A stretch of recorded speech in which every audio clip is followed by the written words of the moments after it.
Ayan, magandang umaga sa ating lahat. Ang pag-uusapan nating topic ngayong araw na to ay the key component of sales presentation. Unahin natin, introduction.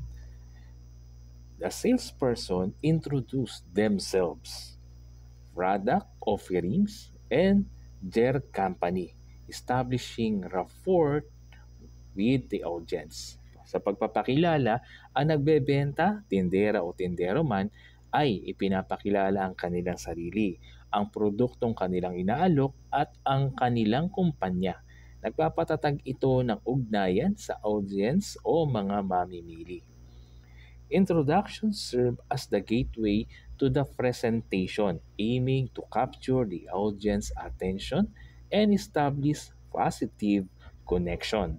Ang pagpapakilala ay nagsisilbi o tumutugon bilang pintuan o daanan sa presentasyon, layuning kuhanin ang pansin ng audience o mga potensyal na kliyente o customer at magtatag ng tunay, totoo at walang pag-aalinlangan na koneksyon.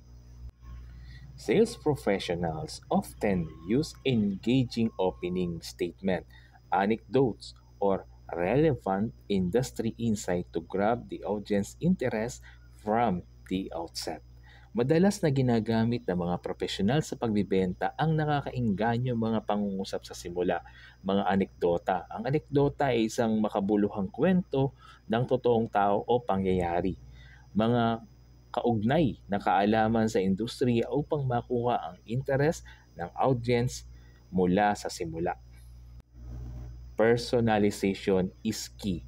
Addressing the audience by name or referencing shared experience can foster rapport and make the presentation to feel more tailored to their needs.